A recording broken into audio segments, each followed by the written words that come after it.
Hello बच्चों, चलिए प्रश्न को पढ़ते हैं। दिए गए प्रवाह आरेख में 1 और 2 क्या दर्शा रहे हैं? जनन कोशिका M1 के बाद क्या है? पुत्री कोशिका में 1 लिखा हुआ ये पूछा है। और M2 में अगर M का मतलब है मियोसिस, मियोसिस का मतलब होता है अर्धसूत्री विभाजन। तो जब अर्धसूत्री विभाजन 2 से जब कोशिका गुजरेगी तो क्या होगा? 4 पुत्री कोशिकाएं बनेंगी। उसमें कौन सा गुणिता होगी? ऐसा पूछा है कि हमको गुणिता बताना है जो 1 और 2 की। तो इसमें विकल्प दिए गए हैं। तो अब हम क्या करेंगे, अपने प्रश्न को आगे देखेंगे। तो प्रश्न की जो मुख्य अवधारणा होगी, क्या होगी?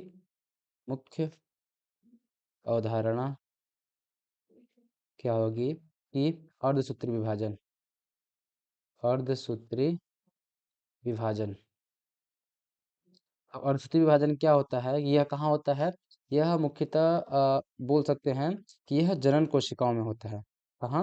जनन कोशिकाओं में, जनन कोशिकाओं में,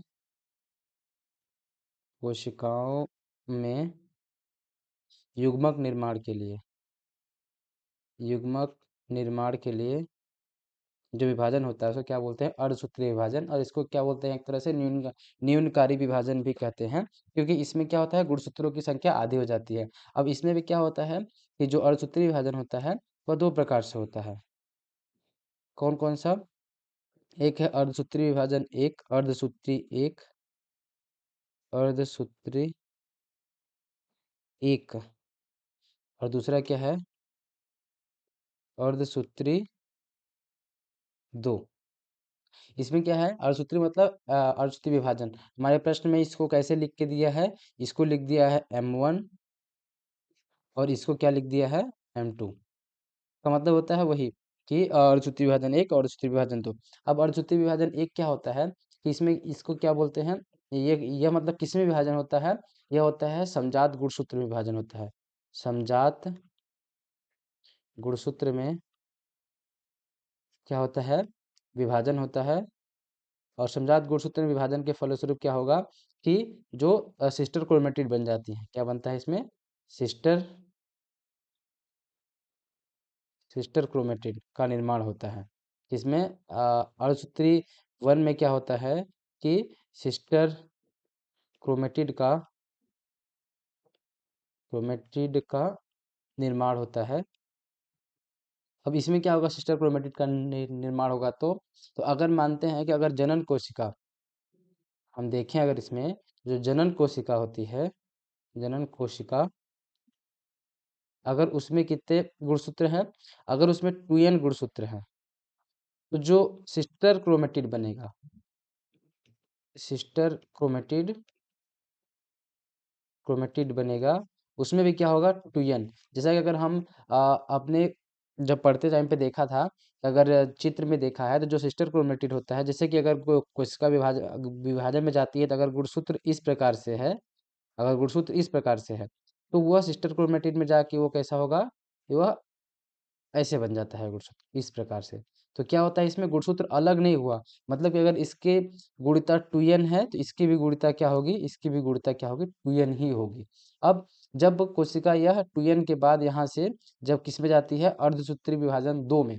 जब 2 में जाएगी तो उसमें क्या होगा कि जो सिस्टर क्रोमेटिड होते हैं वो अलग हो जाएंगे। क्या होंगे इसमें? सिस्टर क्रोमेटिड,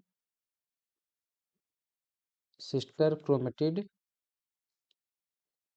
अलग हो जाते हैं, अलग हो जाते हैं। मतलब कि जैसे कि अगर ये जो सिस्टर क्रोमेटिड है, ऐसा अगर हमारी कोशिका अर्धसूत्री विभाजन 2 में इस अवस्था में आई है तो ये क्या, ये इसकी जो गुणिता है वो 2n है। तो अब ये क्या करेगी कि यह दो वो गुणसूत्र में या दो कोशिकाओं में बढ़ जाती है। जैसे कि अगर ये अलग अलग होंगे तो एक दो कोशिका बन जाएगी, एक ये और एक ये।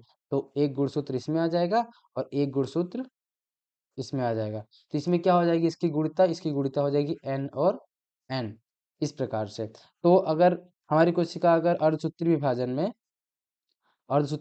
में क्या करती है? अगर एक कोशिका भाग लेती है, एक कोशिका अगर अर्धसूत्री विभाजन में जाती है, अर्धसूत्री विभाजन में जाएगी तो उससे कितनी कोशिकाएं या युग्मक बनेंगे?